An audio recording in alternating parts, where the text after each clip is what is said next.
तो यहाँ से आप देखो तो ये मैंने गूगल से एक प्रिंट निकाल के रखा है इसको डेयरी का कॉन्सेप्ट समझाने के लिए, क्योंकि ऑलरेडी ये हर रोज़ अपने पापा के साथ दूध लेने जाता है तो इसको अंडरस्टैंडिंग है, लेकिन ये इसको वर्बली एक्सप्रेस नहीं कर सकता अच्छे से। तो वही कॉन्सेप्ट मैं इसको समझा रही थी। अब यहाँ से क्लियरली नहीं दिख रहा था तो इसको ये लग रहा है कि ये दूध है, लेकिन इसका आइडिया इसको नहीं लगा, तो जो नहीं लग रहा है तो वो मैं उसको बता रही हूँ। जनरली इसको जब हम लोग रियल में दिखाते हैं दूध का पैकेट, दही, पनीर, तो वो समझ जाता है कि ये दूध, दही और पनीर है। इस तरह के विजुअल आप यूज़ कर सकते हैं बच्चों को बेसिक आइडिया देने के लिए। तो मैं अर्नब को ये चीज़ें समझा रही थी कि सब्जी लेने आप कहाँ जाओगे, सब्जी मंडी जाओगे। अगर आपको कुछ बुखार हो रहा है, पेन हो रही है, तो आप कहाँ जाओगे? आप डॉक्टर के पास जाओगे। और जब मैंने उसको पूछा कि आप दूध लेने कहाँ जाओगे, तो उसको उस चीज़ का आइडिया नहीं हो रहा था। तो वहाँ पे मैंने फिर इसको प्रॉपर विजुअल के जरिए समझाने की कोशिश की और यहाँ से ये अभी अच्छे से एक्सप्लेन कर पा रहा है। आप देखो विजुअल बहुत ज़रूरी है। थोड़ी देर पहले मैं इसको बिना विजुअल के सिखाने की कोशिश कर रही थी। मुझे लगा कि ये हर रोज़ दूध वाली शॉप में जाता है तो शायद इसको विजुअल की ज़रूरत नहीं है इसमें, लेकिन 10 मिनट उसके पीछे लगने के बाद भी वो सही से आंसर नहीं कर पा रहा था। लाइक हम लोग दूध लेने कौन सी शॉप में जाएंगे, दही लेने कौन सी शॉप में जाएंगे, पनीर लेने कौन सी शॉप में जाएंगे, तो वो आंसर नहीं कर पा रहा था। फिर मैंने विजुअल यूज़ किया तो विजुअल से उसको, अब यहाँ पे रीडिंग आती है, उसको ये यहाँ से पढ़ भी रहा है, डेयरी शॉप है, पता चल रहा है, ये दूध है, दही है, सब मैंने बताया है यहाँ से। तो अब फ्रीक्वेंटली मैं इसको बार बार प्रैक्टिस करवा रही हूँ कि इस तरह का जब आपको क्वेश्चन पूछा जाता है कि दूध लेने आप कहाँ जाते हो, आप दही लेने कहाँ जाते हो, तो उसका आंसर कैसे करना है। तो एक तरह से स्क्रिप्टिंग ही हम बच्चों को सिखाते हैं, तो वही मैं अर्नब को सिखा रही थी।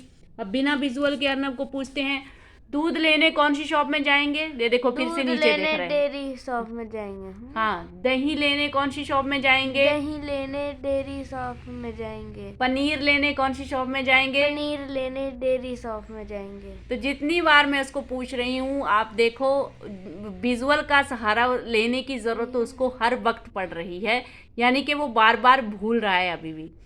अब यहाँ से विजुअल को मैं बंद कर देती हूँ, देखते हैं वो विजुअल के बिना।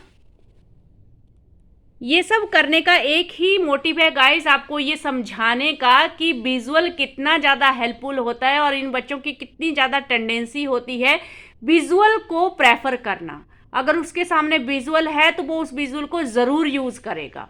अब देखते हैं वो समझा कि नहीं। अब मेरे को बताओ, दूध लेने कौन सी शॉप में जाते, आप दूध लेने कौन सी शॉप में जाओगे? दूध लेने, तो आप पूछा है तो आप क्या बोलोगे? हाँ, मैं दूध लेने डेयरी शॉप में जाऊंगा। Very good.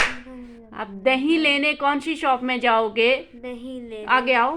मैं दही लेने मैं दही लेने डेयरी शॉप में जाऊंगा। Very good. आप पनीर लेने कौन सी शॉप में जाओगे? पनीर, क्या बोलेंगे? पनीर लेने डेयरी शॉप में जाऊंगा। अब आप देखो मैं बार बार उसको मैं बोलने के लिए क्यों बोल रही हूँ, क्योंकि उसका ये प्रॉब्लम है, जब भी उसको कोई ऐसे क्वेश्चन पूछता है आप दूध लेने कहाँ जाओगे, तो वो ऐसे ही आंसर करेगा, आप दूध लेने डेयरी शॉप में जाओगे। वो मैं बोलना प्रेफर नहीं करता है, आप और मैं बोलना प्रेफर नहीं करता है।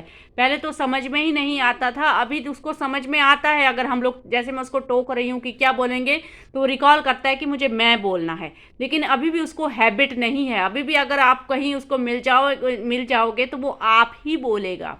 तो ये प्रैक्टिस का ख्याल मैं रखती हूँ। जब भी मैं स्पीच थेरेपी का सेशन ले रही हूँ तो इन बातों को मैं कंटिन्यूअसली प्रैक्टिस कराती रहती हूँ। तो ये कुछ वीक पॉइंट हैं जिनको हर बार आपको इन्वॉल्व करना है जब तक ये डेली लाइफ में सुधरते नहीं हैं। तो ये यहाँ से एक बात समझाने की आप लोगों को कोशिश कर रही हूँ गाइज, कि बिना विजुअल के कभी भी सिखाने की कोशिश मत कीजिए। बहुत ईजिली गूगल पे आपको मन चाहा प्रिंट मिल जाता है। मैं अभी भी हैरान हूँ, ये कॉन्सेप्ट को मैंने 15-20 मिनट लगा दिए। पहले कोई विजुअल यूज़ नहीं कर रही थी, मैं ऐसे ही सिखाने की कोशिश कर रही थी।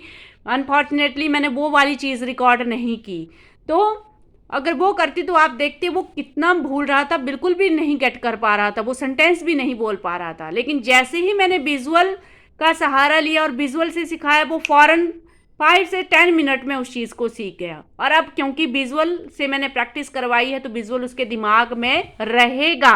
तो अब उसको विजुअल देखने की ज़रूरत नहीं पड़ेगी, अब बिना विजुअल के वो उस चीज़ को बोल पाएगा। तो अब मेरा काम ये है कि उसको दिन में, बाकी डे में, अब अभी तो मैंने उसको करवाया तो विजुअल फ्रेश है, तो अभी मैं ट्राई करूँगी शाम को 2-3 घंटे के बाद मैं पूछूँ, फिर उसके पापा को बोलूँगी कि आप पूछो, फिर देखते हैं कि उसके दिमाग में वो चीज़ कंटिन्यूसली रहती है कि नहीं रहती है। क्योंकि ये भी एक कॉमन प्रॉब्लम है कि कुछ देर के बाद हमारे बच्चे उन चीज़ों को भूल भी जाते हैं, ये भी बहुत प्रॉब्लम है और अर्नब के साथ भी ये प्रॉब्लम है। ये कुछ चीज़ें हैं, एक्सपीरियंस हैं जो मैं डेली लाइफ में जैसे ही स्पीच थेरेपी करवाती हूँ वहीं से आप लोगों को शेयर कर रही हूँ। आई होप ये चीज़ें आप लोगों को हेल्पफुल हो रही होंगी।